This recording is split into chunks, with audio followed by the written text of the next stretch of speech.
নমস্কার, রিঙ্কি রান্নাঘরে সকলকে জানাচ্ছি স্বাগত। মেলামাইনের এই ধরনের ডিশে খাবার রাখলে দেখতেও যতটা সুন্দর লাগে, খাবার যদি এই ধরনের ডিশে রাখা হয় তাহলে কিন্তু স্বাস্থ্যের পক্ষেও অতটাই উপকারী হয়। সেই জন্য আমি আপনাদেরকে সাজেস্ট করব অ্যালুমিনিয়ামের পাত্র বর্জন করে এই ধরনের ডিশে আপনারা খাবার রাখতে পারেন, অথবা স্টিলের পাত্রেও রাখতে পারেন। তো আজকে রান্নাটা হচ্ছে গোপালের ভোগের সাদা পোলাও। অনেকেই অনেক পদ্ধতিতে পোলাও রান্না করে থাকেন, অনেকে প্রেসার কুকারেও রান্না করে থাকেন। আমি খুব সহজ পদ্ধতিতে পোলাও রান্নার একটা পদ্ধতি দেখিয়ে দিচ্ছি। প্রথমেই আমি কড়াইটাকে গরম করে নিয়ে 1 চামচ ঘি দিয়ে দিলাম। আমি 2 থেকে 3 চামচ মতন মাখানা ঘিয়ের মধ্যে ভালোভাবে রোস্ট করে নেব। আপনারা মাখানার বদলে কিশমিশও দিতে পারেন। আমি কিশমিশের বদলেই মাখানাটা আজকে ব্যবহার করেছি। বাচ্চা থেকে বড় সকলেরই ডায়েটে মাখানা কিন্তু অ্যাড করার খুবই দরকার। সকালের দিকে হোক অথবা বিকালের দিকে 1 বাটি মাখানা যদি আপনারা খান, তাহলে শরীরে অনেক ধরনের রোগ ভোগে নির্মূল করতে পারেন। ঘিয়ে বা বাটারে একটুখানি রোস্ট করে নিলে চায়ের সাথেও কিন্তু খুব ভালো টিফিনের কাজ করে এই মাখানা। কিন্তু অবশ্যই সেটা লিকারটি হতে হবে। মাখানাগুলোকে নামিয়ে নেওয়ার পরে আমি সামান্য একটু ঘি আরও দিয়ে দিলাম। তার মধ্যে বেশ কিছুটা কাজু আমি দিয়ে দিচ্ছি। কাজু আর তেজপাতা আমি একই সাথে ভেজে নেব।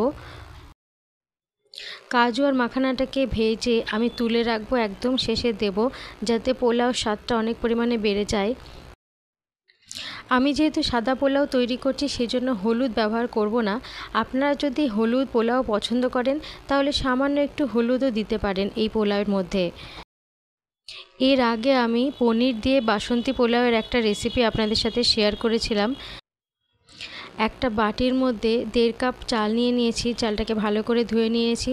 আমি অল্প অল্প করে ঘিটা অ্যাড করছি। প্রথমে 1 চামচ মতন ঘি দিয়েছি। যেহেতু আমি ভোগের জন্য বানাচ্ছি সেই জন্য আমি যেই মিষ্টিগুলো আমি ঠাকুরকে দিয়ে থাকি সেই মিষ্টি দিয়ে রান্নাটা করছি। প্রথমে 2 চামচ মতন মিষ্টি দিয়ে দিচ্ছি, সামান্য একটু নুন আর ঘি দিয়ে দিলাম। এগুলো দিয়ে চালটাকে খুব ভালোভাবে মাখিয়ে নেব।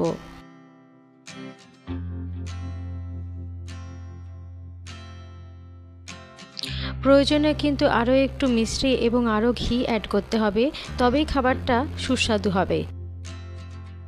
আমি অল্প অল্প করে ঘিটা যোগ করছি। ঘিয়ের মধ্যে 2টো লং, 4টে এলাচি আর একটা দারচিনিকে ছোট ছোট করে ভেঙে আমি দিয়ে দিচ্ছি।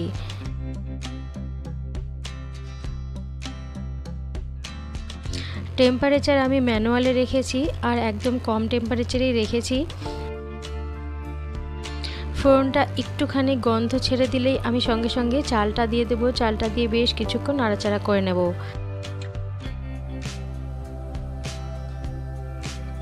আপনারা চাইলে গোবিন্দভোগ চাল দিয়েও করতে পারেন। আমি আজকের পোলাওটা দেরাদুন রাইস দিয়ে বানাচ্ছি।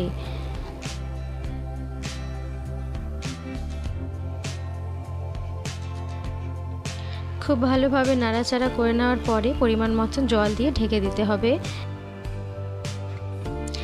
এইখানে অনেকে ভুল করে, জল কম বেশি দিয়ে দেওয়ার জন্য অনেক সময় চালটা একটু কাঁচা থেকে যায়, অনেক সময় বেশি পেকে যায়। একটু সময় ধরে ভালোভাবে ভেজে নিলে চালগুলো একে অপরের গায়ে লেগে যাবে না এবং পোলাওটাও খুব ঝরঝরে হবে। একদম কম আঁচেই কিন্তু আমি ভালো করে ভাজছি। যেই পরিমাণ চাল দিয়েছি তার ডবল পরিমাণ জল দিতে হবে। আমি 1.5 কাপ মতন চাল দিয়েছি, সেই জন্য 3 কাপ মতন জল প্রথমে দিয়ে দিচ্ছি।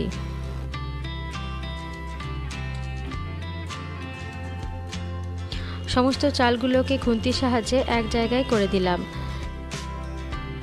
আপনারাও যদি ঘরে ভোগ বানাতে চান তাহলে এই রেসিপিটা একবার বানিয়ে দেখতে পারেন। খুবই সহজ পদ্ধতিতে খুব কম সময়ে হয়ে যায়। আবার ছুটির দিনগুলোতে বাচ্চারা এই ধরনের পোলাও খেতে ভীষণ পছন্দ করে, তো বাচ্চাদের জন্যও বানিয়ে দিতে পারেন। আমি টেম্পারেচারটাকে একটুখানি বাড়িয়ে দিচ্ছি। একটু ফুটতে শুরু হলে আমি একদম কম আঁচে ঢাকা দিয়ে রাখবো। একদিকে আমি পোলাওটাকে ঢাকা দিয়ে রাখছি, অন্যদিকে অন্যান্য কাজগুলোকে করে নিচ্ছি।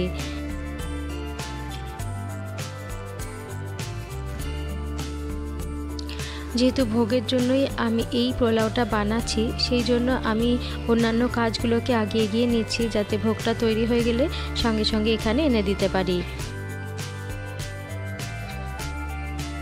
তো মাঝে মাঝেই আমি ঢাকাটা তুলে দেখছিলাম যাতে নিচে লেগে না যায়। তো নিচে একদমই লাগেনি এবং দেখুন অনেকটা তৈরি হয়ে গেছে, বাকিটাও হয়ে যাবে কিছুক্ষণের মধ্যে। খুন্তির উপরে দু একটা চাল নিয়ে দেখলাম যে এখনও ভালো মতন কুক হয়নি, কেননা চালটা ভালো মতন ভেঙে যাচ্ছে না, দানা দানা হয়ে ভেঙে যাচ্ছে। একেবারে দানা দানা হয়ে ভাঙলে বুঝতেই হবে যে চালটা হয়নি, আর একদম নরম হয়ে স্ম্যাশ হয়ে গেলে বুঝতে হবে যে খুব সুন্দরভাবে সেদ্ধ হয়ে যাচ্ছে। এই বাসনগুলো আমি কিনেছি আমার রিঙ্কির রান্নাঘর চ্যানেলের জন্য। আগামী দিনে বিভিন্ন ধরনের পকোড়া তৈরি করলে এই বাসনটার মধ্যে আমি চাটনি দেব। এই প্লেটটার মধ্যেও আমি বেশ কিছু রান্নাবান্না রেখে আপনাদের সামনে পরিবেশন করব। আর আগামী দিনে যে রান্নাগুলো করব সেই রান্নাগুলো আমি এই বাটি এবং প্লেটের মধ্যে রাখবো, এটাই ভেবে রেখেছি।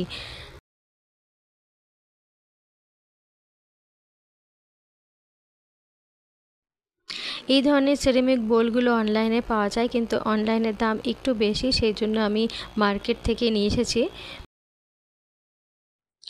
এই বোলগুলোতে খাবার রাখতে পারেন, খুব গরম গরম খাবার পরিবেশন করলেও কিন্তু স্বাস্থ্যের পক্ষে কোনো অসুবিধা নেই, সেই জন্য এগুলো স্বাস্থ্যের পক্ষে খুব উপকারী এক ধরনের মেটেরিয়াল।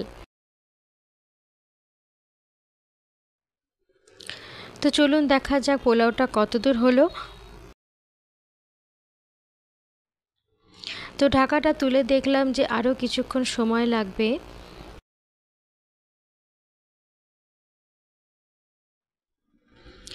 হাই ফ্লেমে রাখলে উপচে যাওয়ার ভয় আছে এবং নিচে লেগে যাওয়ারও ভয় আছে, সেই জন্য মিডিয়াম আছে আমি রান্নাটা করছি। ঢাকনা তুলে দেখলাম যে জলটা একেবারেই শুকিয়ে গেছে। এই মুহূর্তে আমি মাখানাগুলো এবং কাজুগুলো দিয়ে দিচ্ছি।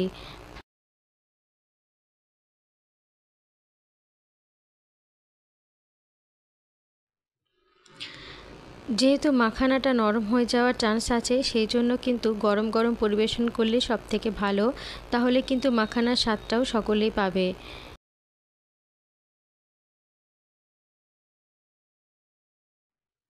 এতক্ষণ অবধি যতটা ঘি ব্যবহার করেছি সবটাই তো রান্নায় লেগে গেছে, উপর থেকে একটু ঘি না ছড়ালে রান্নার আসল টেস্টটা পাবেন না, সেই জন্য অবশ্যই উপর থেকে একটু ঘি ছড়িয়ে দিতে হবে। টেম্পারেচার একেবারে বন্ধ করে দিয়ে কিছুক্ষণের জন্য ঢাকা দিয়ে রাখতে হবে।